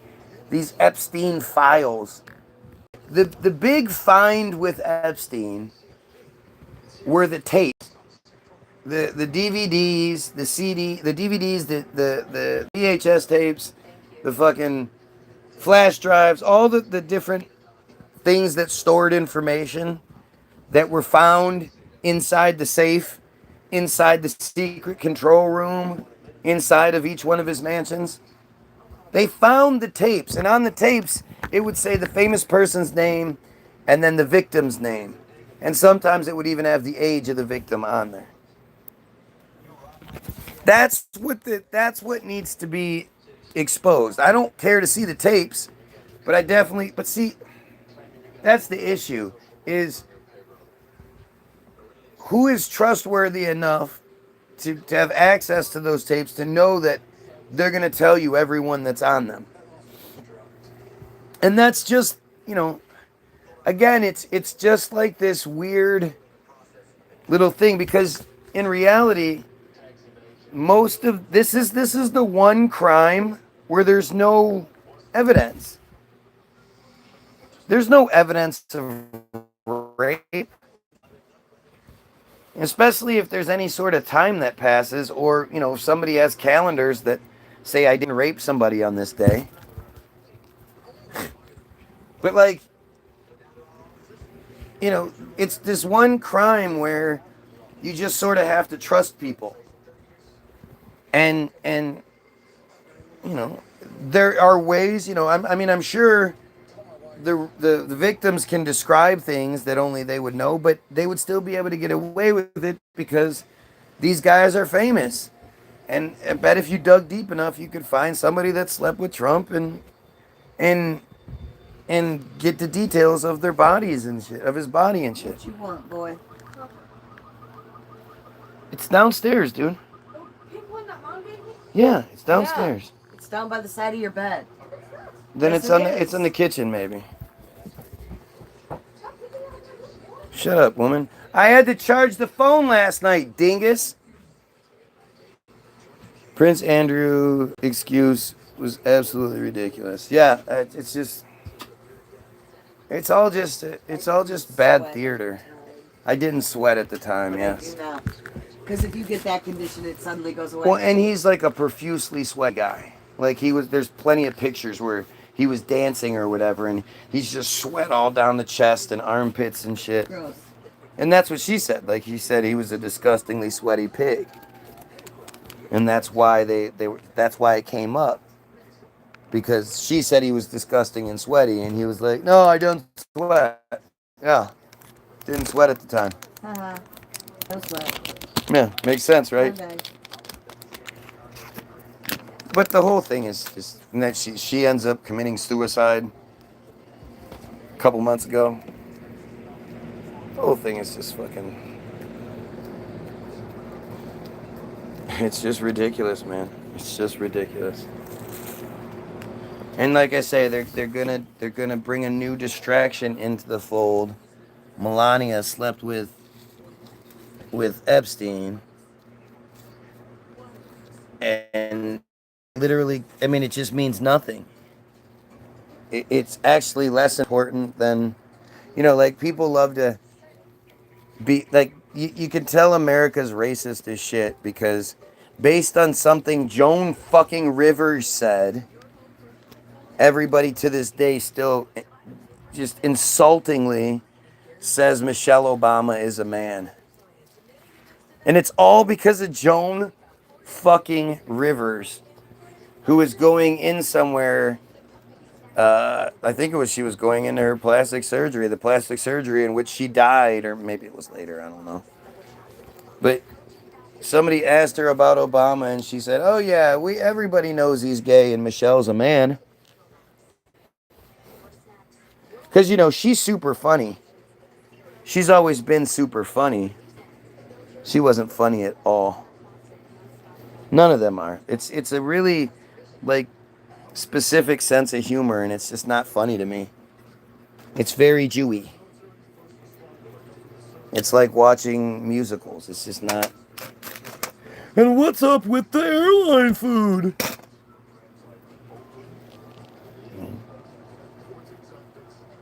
Just not funny to me. And especially since, guys like Alan King and shit, these guys were just so terribly unfunny.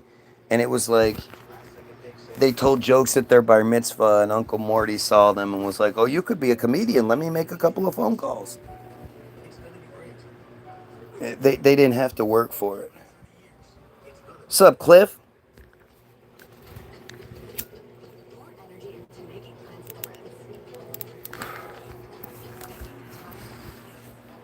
Last thing I want to be is a pimp.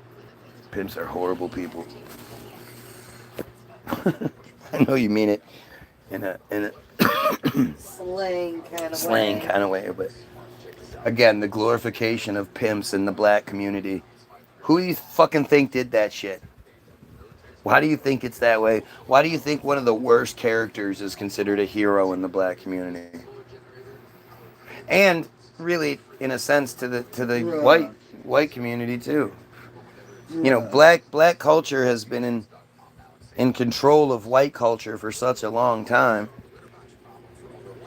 We were at this bar today. Me and my kids were at this bar today, and over the jukebox or whatever, there were songs were playing, and there was like a few of them where they were like rap song, country songs. Mm-hmm. One was you could tell it was a black guy. Maybe it was that dude with the goofy fucking dreads and shit. But it's so funny to think how it's all. Is it a backfire? You know, these things that are made that were designed to separate us, and they're now the influence of everything is bleeding into each other. Like, we don't realize it, but we live in this one world system. A one world government is the solution. Why do you think everybody thinks a one world government is the worst thing that could ever happen? Because that's what they do. Control to give one It small already group of exists. It already people exists. don't think that it does. So No, a that's one why world I'm government isn't like there's an office building where there is, you know, one king sitting there with his. No, a one world government is the idea that we all have the same rights. It doesn't matter where you're born, you still have a right to exist. You have a right to love someone. You know, you have the right to But who governs? Who's in charge of this one world government? A small group of people, right? at this point it Over the whole seems like world? it's the That's so Rothschilds much and power. whatnot. I disagree. I think it already happens. Well, And that's I because you think think it already happens. Most people don't. right. And I think that if we had a truly like I mean, there are leaders and there are followers. It's just what it is. And change comes a lot of times through time. And old guards have to die off and whatnot. But I think when it depends on the presentation. Depends on how it's presented to people. I mean, people's loyalty in their own government. Like, what do you? So you're all good with the idea that you know there's some kings and queens who have royal blood and deserve to live extraordinary lives while you guys don't because they were just born better than you. Sounds good to you? That's how you like it? No, but at the same time, if you have a small group governing the entire world, they are going to be very carefully guarding that group, and it's always going to be among their little clique of people. So it's I not disagree. making I it any think I better. think if you put the right people in the positions, it's Good a luck different with thing. that. Yeah, well, That shit's not going to happen. okay. Well, you can fight for it. Fighting for a lost cause, that shit's not going to happen. You can't. You have to cut the head off the monster. I get that, Well, that's the only way it works. but I still think that it should be done in, regions or with, the heads being able to all come together and just to help separate some of that control a little so greed, which is a natural human thing, doesn't take over and cause, I don't think greed is necessarily a natural human thing. I think there are people that have greed. But again, it's all about how it's presented to you. And I'm not saying we eliminate all the different cultures and all that stuff. But having a one world council. I mean, we already have these things sort of in place anyway. But having this one world council who holds everybody to a higher standard. There is no getting caught fucking around. There is no. One of the biggest things is the money. We have to eliminate this concept of money. Your value isn't how much money you have, it's contribution. And a big part of this is the slave labor mentality that exists that keeps us like you can't have a revolution in a small part. Like you can't be like my right hand is super healthy. I only touch good stuff with my right hand. It just doesn't work that way. So we have to address sort of all of it at the same time. And again, instead of going from the bottom up where it's a much bigger task, we go from the top down.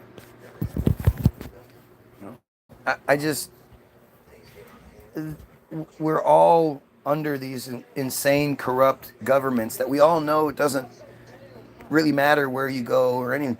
We all know that our governments are corrupt. Well, why do we allow that? Why is that the price of governance? And I think a huge part of it is, again, bringing machines in. Every job that could possibly be done by machines should be done by machines. And as far as work goes, I mean, it just depends. I know that there are guys like my father-in-law who, given the opportunity to be retired and sit around and play video games all day, he would never do it. If you were, hey, you got to be the guy that's at the warehouse and pushes the button every 10 minutes to make sure everybody has power, he'd be like, fuck yeah.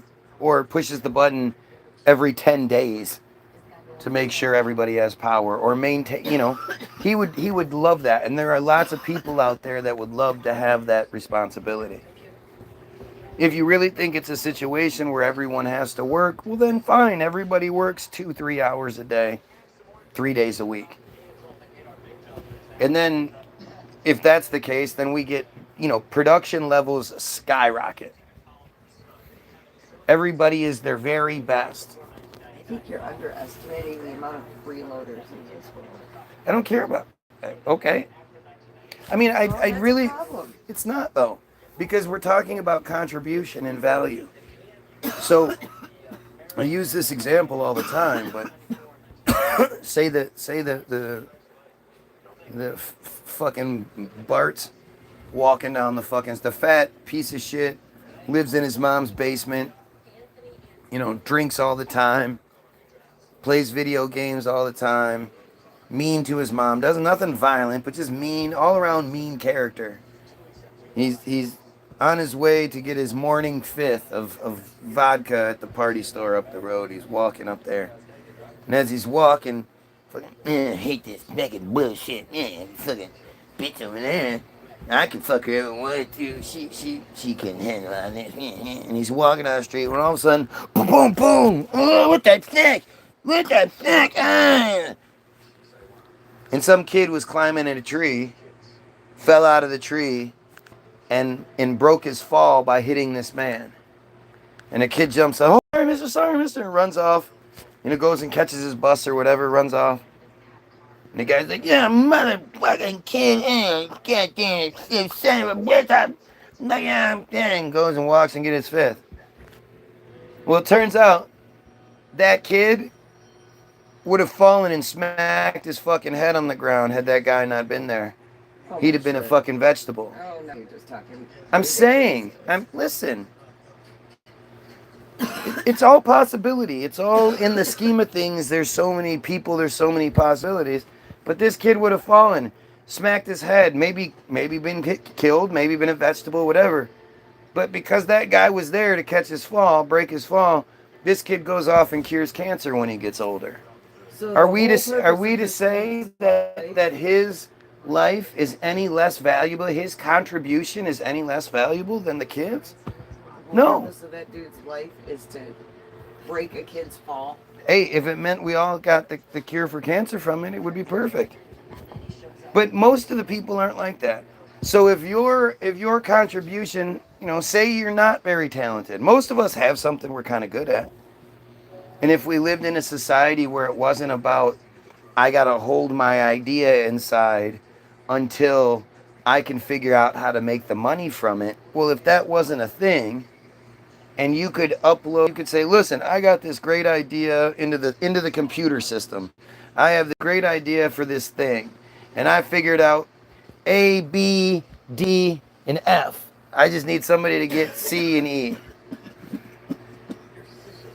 And so you put it out in the system that works, that is amazing as is, matches you with somebody else who's had a similar idea or has something like that, or it's just in the database. So that somebody that then has a similar idea can be looking through the database, enter their whatever, and suddenly we have the collapsible light bulb that never, never burns out, never breaks, blah, because you guys put those ideas together, and it's the Jeff and Pete fucking light bulb from now on, the JP 2000 light bulb that all of us get benefit from. Or say you're really good at creating art, or say you're really good at creating music, or say you're just this guy that invent, or female that invents little life hacks, or say you're the best friend to the guy that creates the little life hacks. And there are times in his life where he might not have, pulled through, or he was feeling down on himself, and you were there to pick him up. Or say you're the parents of the guy who makes the life hacks. These are all amazing contributions that life is all about, that kind of little shit. And the more people are free of the burden of their 40, 50, 60-hour slave work week that saps them dry of all their energy and ideas, the more likely the average person is to come up with an unstuck, to come up with a fucking, a world-changing idea that could benefit everyone else. Instead, we have to be worried about the ideas. Exactly. So if there are these freeloader, these lazy people who, again, maybe it's just you're just that idiot that smokes a lot of pot and plays video games, and the guy that the woman that does something really good comes to your house to unwind. They're dealing with craziness all day long, changing the world, and you're their little piece of salvation. Says who? Says who? Because she could go unwind anywhere. So what? Happens to go there. So what? So what is right? That person shouldn't be able to freeload all fucking day and get everything paid for. Why? Because it's not fair. To who? To everybody else that's doing their share to provide. Okay, I guess you're not hearing the point being made. What else is everybody else doing? Because this person makes music, or this person creates the buttons to keep the power on. Yeah, but that person does that for themselves. That person for everybody. That person, but that's the reward in itself. When you know you're the guy that provides all of these people, that's a reward for you. That makes you feel good doing it. That doesn't mean you should have. That doesn't mean you should get a better TV. Like, that's just silly. Effort should equal reward. Again, what's the measure of this effort? So again, so because there's going to be this small percentage of people that are going to be complete drains. They're not going to contribute anything. That means the rest of us shouldn't live a more utopian life because we got to make them pay for it. And in order to make them pay for it, then we all have to pay for it. No. If life being better for everyone means a few extra people get a free ride that don't, quote, deserve it, well, who gives a fuck? At the end of the day, what does it cost you? This is that whole idea of Does having the nicest TV, is the TV watching experience better knowing that other people can't afford it? Or is it just because it's a nice TV? If And all you of the worked other hard people, for it. if all of the other people had the fucking TV, the same TV, would you be like, this TV's picture's not as good because they have the same TV? This TV's sound quality isn't as good because they have the same TV. No, it's your stupid mindset. Well, I had to work hard for it. You had to work hard doing a job that we only have for you so people can have jobs. Because the reality is, we could probably have computers and machines that do that same thing better than you, but we just don't to accommodate this trials and tribulations fucking lifestyle that we think we deserve. That's crazy. That's crazy. Some people, there aren't. To think that everybody just has the ability to work 40, 50, 60 hours a week, they don't. Not everybody's mind is the same way like that. Not everybody's body can handle shit like that. That doesn't make them any less of a person. Well, if you can't work your ass off, so you live check to check. I mean, at the time where you made the most money in your life, you weren't happy. Yeah, I was. No, you weren't. You could buy shit. You were working all Bills were day. paid. That's So not what? happiness. That's I not liked my job. That's though. not. Oh, that's the point. You would have done that job regardless. No. I did that job because the amount of money I could make doing that job, but I liked it well enough to where I didn't completely hate going there. Okay, but you spent all day and night there. Yes, I did. Right. That's not life. That's not living life. I didn't have kids. My ex. Who cares? Just as I much. don't. That doesn't matter. Who cares? It fit my life. It was fine. I didn't Right. mind doing it because Right. the amount of money I made. Right, but again, that's just the carrot on the stick. Because all that money, by the end of it, is gone anyway. It was just temporary. It was, you had this pride in yourself that you had this house that was worth X amount of money, blah, blah, blah, blah, blah. Then it's stolen from you, and stolen because they wouldn't work with you on the payment, only to end up selling it for half of the fucking value. And if they would have dropped the value to half of it, it would have been able to be maintained. But they didn't do that because it's all an illusion. It's all just an illusion. All that hard work. If you could have traded out that hard work for, making fucking bracelets for people, you would have absolutely had much more fun doing that. If the money aspect didn't matter, if you could have still had the same good life, like you say, you wouldn't do that job. You would have been doing something different. That kind of house and the kind of car. Right, because your mentality's fucked up. If Right, I'm why? just sitting at home making little piddly bracelets. Why? Because it's not. Because I didn't work hard doesn't enough for it. That doesn't work. Why? 'Cause Why the wouldn't value that isn't work? there. The value. So you wouldn't enjoy it unless you fucking suffered for it? That's an insanely slave sort of mentality. I wouldn't enjoy it if I didn't have to work hard for it. Fuck yeah, you would. You would still enjoy the car. You would still enjoy the house. You would still enjoy all those things. Huh? I wouldn't have that. Oh my God, it's like you're retarded. You cannot understand what's being said. If the money aspect wasn't there and you could still have those cars, you wouldn't want that car? If you could be given that car today, you wouldn't want that car and drive that car and enjoy that car? You wouldn't want that house? But I guess, I mean, if it meant that, you had to then raise the two kids, one of which ends up curing cancer, one of which ends up doing this, one of which ends up doing that. Are you saying that your contribution in giving your kids the meals that they got, ensuring that they didn't get the vaccines, ensuring that they had the best that you could provide them? You're saying if you end up raising the kid what if you end up raising the kid that saves the life of the kid that becomes the president at some point? Or you end up raising the kid that that grows up to create this or make that or do this or do that, how is your contribution not just as good? Why wouldn't you deserve it? You worked hard. You sacrificed.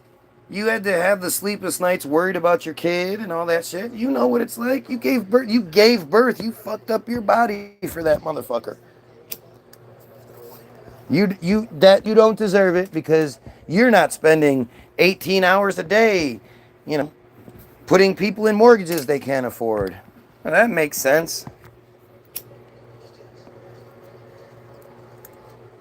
The mentality has to change. It's the understanding that there are no selfless things. Nobody does anything for selfless reasons. You don't, if you're like, no, I help people all the time. Well, you help people because it gives you what you want. You're getting some sort of endorphin release. It makes you feel good. You feel better than if you didn't help them. So you're getting your shit out of it. You might not be getting paid for it, but you're getting something out of it. And to me, I would much rather have computers and machines doing the vast majority of the menial labor so people can live and enjoy life and create. Look at Israel. Israel's leading the way in technology and advancement and all that. Those people have been living free lives for a very long time. Life is for living. Life isn't for working. Life isn't for working to barely be able to afford the things that you have. You're a few bad decisions away from losing every fucking thing you have. From being one of those people that you're disgusted by on the street. From living in your car, from whatever. We're all a few bad decisions away from that. Or unlucky decisions away from that.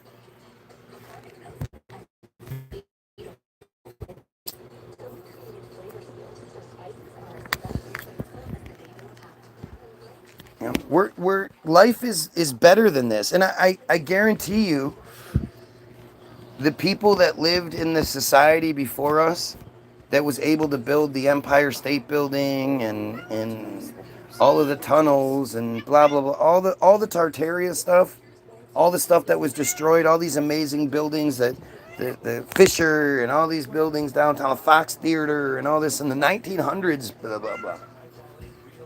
I guarantee those people weren't doing it with hammers and chisels. Do you have Snickers? Sure. These people lived in that society, and unfortunately that society gets boring for the watchers. And the watchers enjoy trauma and enjoy conflict. Conflict is the backbone of any TV show. Anyway, I understand. We just be growing food, trading. No, that's terrible. Work could just be growing food and trading food. Do you understand how much work it takes to grow food? Nobody should have to grow their own food. That's horrible.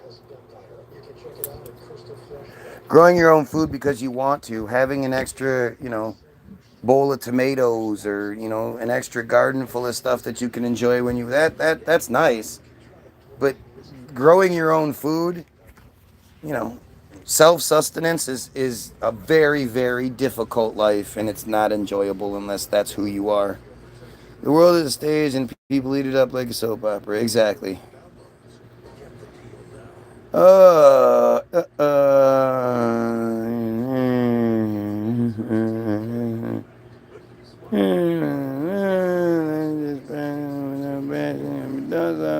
They're just stupid. They're just stupid and desperately trying to come up with something. You're not valid in New York City. Don't come to the city without checking with us. Go fuck yourself. I'm gonna check in. It's mania. What's crazy is to go live and talk about things, not to watch and troll. Just yaps about minute.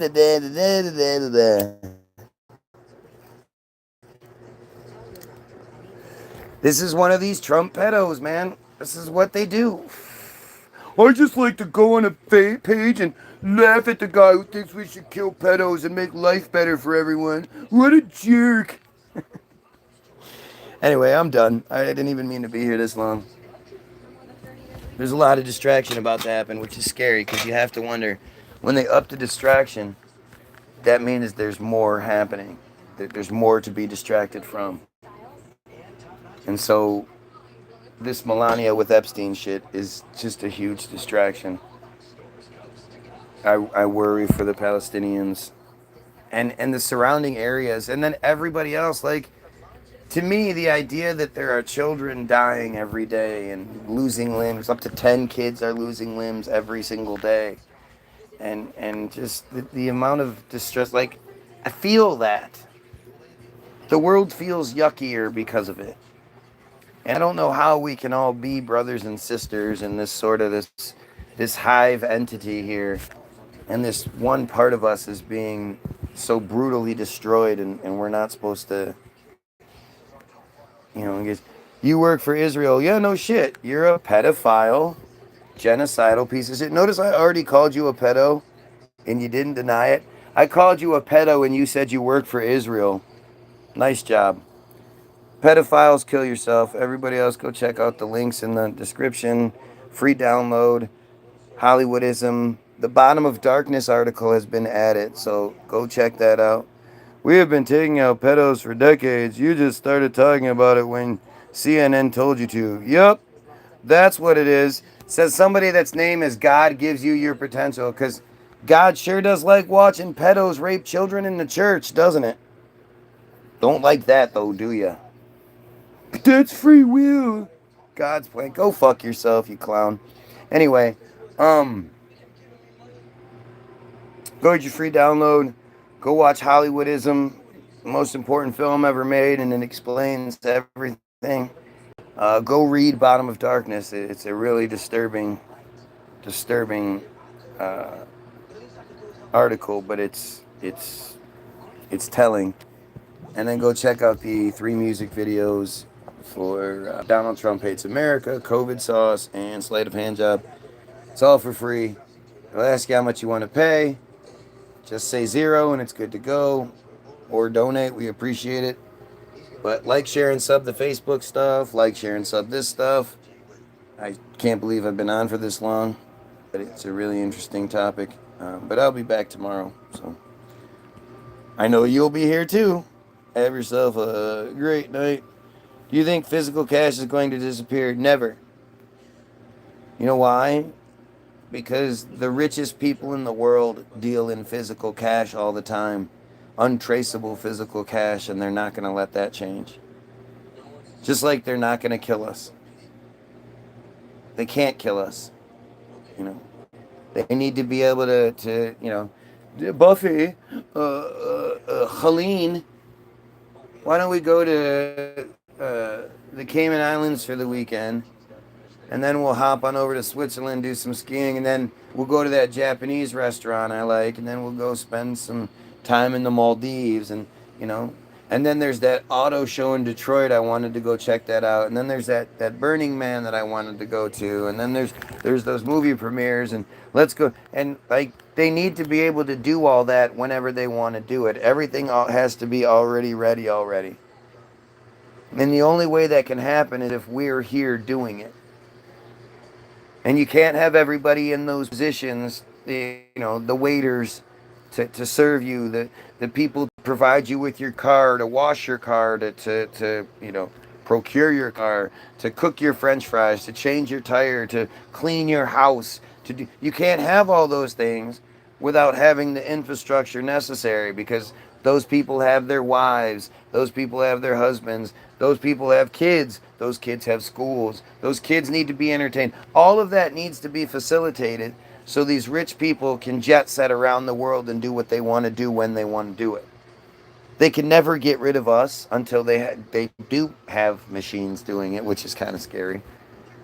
Kind of makes you think twice, but you can't have the system I'm talking about unless we overthrow the system that would use those machines to kill us. We have to overthrow the cult that controls everything. And then we can, all of these other things we can fix in time. I don't have all the answers. That's for goddamn sure. There are people who have these great ideas for how things can work, like water-powered cars, like solar roads, like, all these different things that exist that I don't even know about, that then could be brought to the table, and if we wanted to, we could incorporate them. But until we overthrow the system that prevents that from happening, it's going to keep happening. So have yourselves a great night. Most importantly, you pedophiles, you kill yourself.